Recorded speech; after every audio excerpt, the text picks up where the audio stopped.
Jadi Bapak Ibu guru, ini kita dalam membentuk budaya positif, pertama kita lakukan adalah kita mengetahui dulu kebutuhan dasar anak kita itu yang menurut teori itu ada 5, yaitu kebutuhan dasar untuk bertahan hidup, kebutuhan dasar untuk kita dan kasih sayang, pengakuan, kesenangan, dan juga seperti yang Ibu lihat di kertas itu ada tentang kebebasan. Jadi sebelum kita melihat perilaku anak yang bermasalah, kita perlu mengetahui perilaku atau tindakan anak-anak itu didasari oleh kebutuhan dasar apa yang belum dia terpenuhi. Nah, dalam pembelajaran budaya positif, kita mengajak anak untuk mematuhi kesepakatan sesuai dengan nilai-nilai kebajikan yang mau kita buat di dalam kelas. Nah, bagaimana cara membuat keyakinan kelas atau kesepakatan kelas? Yang pertama, kita kumpulkan dulu anak-anak murid kita, lalu kita curah pendapat apa yang dibayangkan oleh anak-anak kita tentang kelas impian mereka yang akan membuat mereka bahagia dalam belajar dan merasa nyaman. Nah,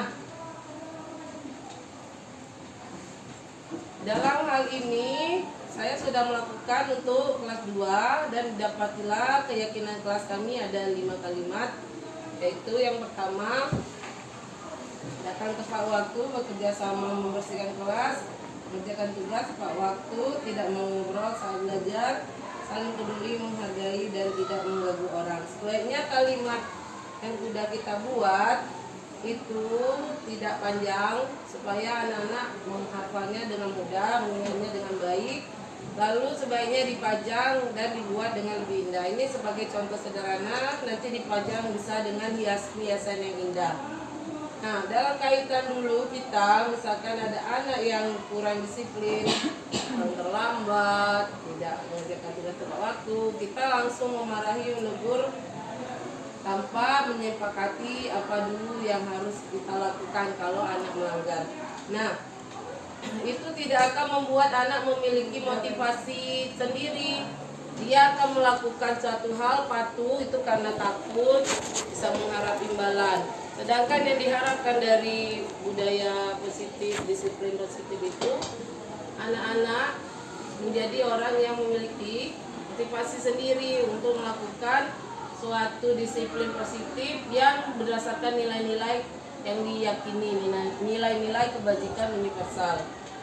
Nah, ini namanya adalah kita sebut restitusi, di mana kita proses untuk menemukan anak itu supaya dia menyadari kesalahannya dan akhirnya dia bisa kembali ke kelompok mereka dengan karakter yang lebih kuat. Jadi dia memang mau melakukan hal yang baik karena keinginannya sendiri, bukan karena itu tadi takut dihukum atau mengharap hadiah atau pujian. Nah, ini tentu tantangan yang sangat besar karena namanya kita motivasi sendiri itu kita perlu proses. Nah, alhamdulillah setelah dilakukan itu anak-anak lebih bertanggung jawab dengan apa yang sudah kita lakukan. Ada namanya segitiga restitusi. Itu pertama kita ini identitas dulu, lalu memvalidasi tindakan, dan yang ketiga menanyakan keyakinan. Jadi yang pertama kita tanya dulu ke anak, kalau misalkan dia datang terlambat, apakah kamu merasa berbuat salah? Itu menstabilkan identitas dia. Yang kedua itu memvalidasi tindakan. Kita tanya dorongan apa yang kira-kira membuat dia melakukan itu, mengapa kamu melakukan itu? Misalnya dia jawab tiduran. Nah, lalu terakhir kita tanyakan lagi keyakinan.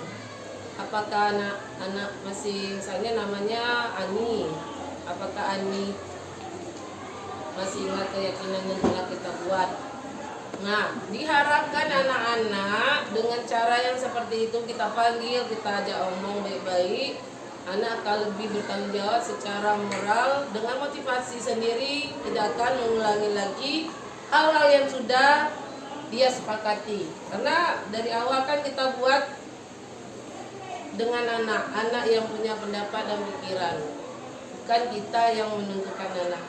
Ini sesuai dengan prinsip yang sudah dipelajari, yaitu prinsip Ki Hajar Dewantara, prinsip pembelajaran yang berpihak pada anak. Bagaimana kita mengutamakan dulu pemikiran anak, cipta, rasa, dan kasa anak, supaya anak itu berkembang menjadi individu yang sesuai dengan potensinya, dengan rasa bahagia. Nah, ini teman-teman, Bapak dan Ibu guru yang saya hormati, saya sudah membagikan ini sedikit materi uraian yang sudah dipelajari dalam hal budaya positif. Mungkin ada pertanyaan yang belum jelas.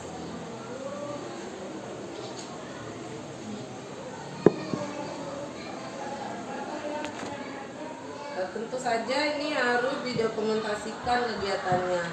Itu kalau untuk restitusi mungkin itu suatu hal yang baru. Jadi restitusi itu apa sih? Ciri-cirinya yang membedakan dengan program disiplin. Pertama, restitusi bukan untuk menebus kesalahan. Jadi anak tuh sudah dia, misalkan kamu hukumannya keliling lapangan, dia akan merasa seolah-olah sudah selesai, lalu dia akan mengulang lagi besoknya. Nah, diharapkan restitusi itu dia memperbaiki kesalahannya, bukan menebus kesalahannya. Jadi besok, oh saya sudah memiliki kesepakatan dan besok saya akan berusaha lebih bertanggung jawab lagi, karena saya yang bersama-sama guru itu telah menyepakati bahwa saya tidak boleh datang terlambat. Nah, apalagi ciri-ciri restitusi itu kalau bisa dilihat yaitu memperbaiki hubungan dan memperkuatnya. Jadi restitusi membantu murid untuk menjadi orangnya seperti apa dan bagaimana.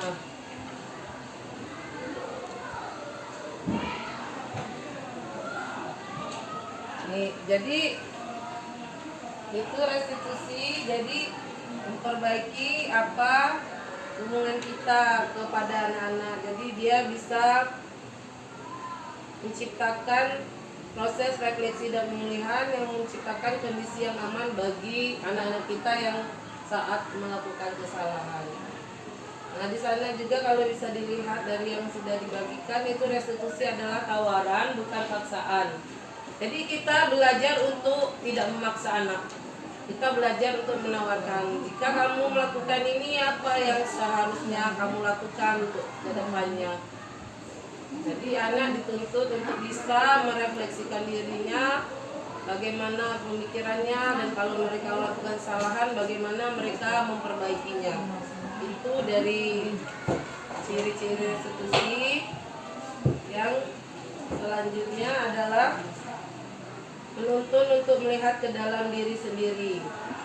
Jadi guru kita sebagai murid, sebagai pendidik bisa bertanya, kamu ingin menjadi orang seperti apa nanti, nak?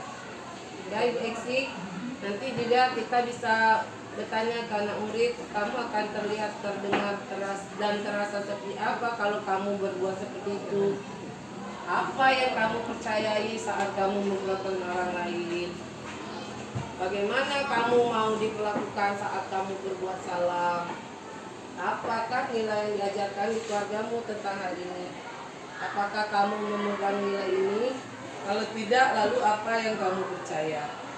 Ya, jadi pastinya anak-anak tidak ingin dihakimi saat berbuat salah, makanya kita lakukan restitusi, mengajak anak untuk mencari ke dalam dirinya sendiri nilai-nilai yang dia yakini, kira-kira apa yang telah dia perbuat itu salah atau tidak, bagaimana dia ingin diperlakukan orang lain. Nah, itu ciri restitusi. Restitusi yang selanjutnya cirinya adalah mencari kebutuhan dasar. Yang kembali ke tadi ya, kebutuhan dasar, bertahan hidup, kasih sayang, penguasaan, kemampuan itu lalu kebebasan dan kesenangan. Jadi kira-kira yang mendorong itu apa? Misalnya dia berkelahi kepada temannya karena merebut makanan bekal temannya. Bisa jadi memang dia sangat lapar, sehingga kebutuhan yang mendasari saat itu adalah kebutuhan untuk bertahan hidup. Jadi kita diminta untuk lebih mengenali karakter anak saat itu dia berperilaku. Jadi kita perlu menganalisis kebutuhan dasar mana yang sedang mau dipenuhi oleh anak atau belum terpenuhi sehingga dia melakukan itu. Lalu restitusi diri itu merupakan cara yang paling baik untuk mengubah kebiasaan kita yang belum disiplin, sehingga kita akan memiliki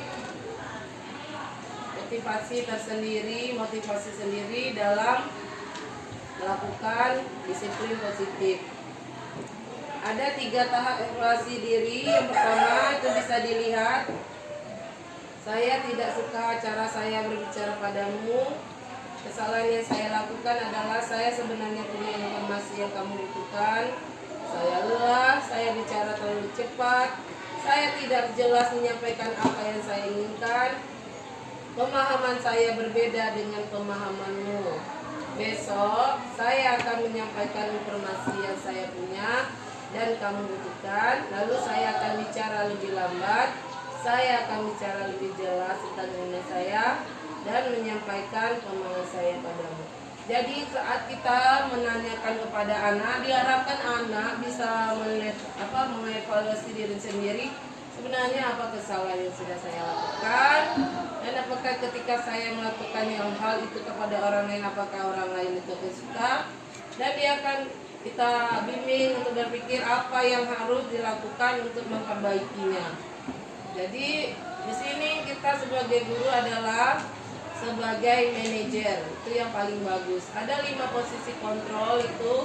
Yang pertama penghukum, pembuat merasa bersalah, teman, pemantau, dan manajer. Nah, manajer inilah yang paling baik kita posisikan kalau kita menghadapi anak dalam segitiga restitusi ini. Kita bertindak sebagai manajer, yang artinya kita membimbing dan mengarahkan anak sehingga dia bisa menemukan sendiri dan menyadari kesalahannya, sehingga itu akan menjadi perubahan perilaku yang memang dia sadari dan akhirnya memang menjadi kebiasaan disiplin positif.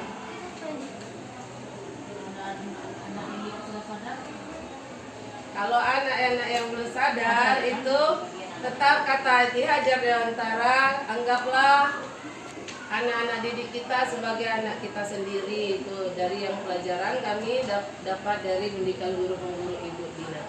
Jadi memang ini kan namanya mengubah karakter, itu butuh proses. Jadi tidak ada salahnya tapi kita coba. Ya nggak Bu? Nah, jadi anak tuh akan jadi orang yang tidak mudah cemas, tidak mudah panik, dan harapannya bisa bertanggung jawab atas dirinya sendiri. Seperti itu. Dia besar, dia tahu apa yang baik, yang buruk, dia bisa bertanggung jawab atas dirinya sendiri. Jadi restitusi itu memang fokus pada karakter seperti yang saya bicarakan barusan ya. Dan juga untuk menguatkan. Jadi setiap manusia pasti berbuat salah ya kan teman-teman, Bapak Ibu guru. Jadi pada saat anak berbuat salah kita tekankan juga.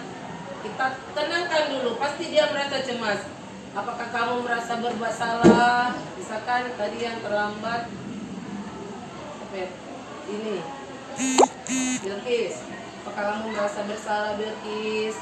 Nah itu kita tenangkan, setiap orang pernah berbuat salah, nah ibu juga pernah terlambat. Nah itu jadi kita tenangkan bahwa kesalahan itu bukanlah hal yang menakutkan, itu bisa diperbaiki. Kita perlu belajar dari kesalahan. Jadi menyadari murid itu benar-benar bisa berubah. Guru juga bisa bertanya dengan cara apa yang bisa kamu perbaiki dari kamu mau jadi orang yang seperti apa. Oh Bu, besok saya mau jadi orang yang lebih rajin, bisa bangun pagi. Jadi lebih ke kita komunikasi, bukan kita kasih hukuman. Menulis, aku tidak akan terlambat lagi 100 baris. Nah, itu tidak lagi ya. Bapak Ibu guru itu tidak budaya positif, itu tidak disiplin yang positif, karena dia akan merasa terancam dan terpaksa melakukan itu.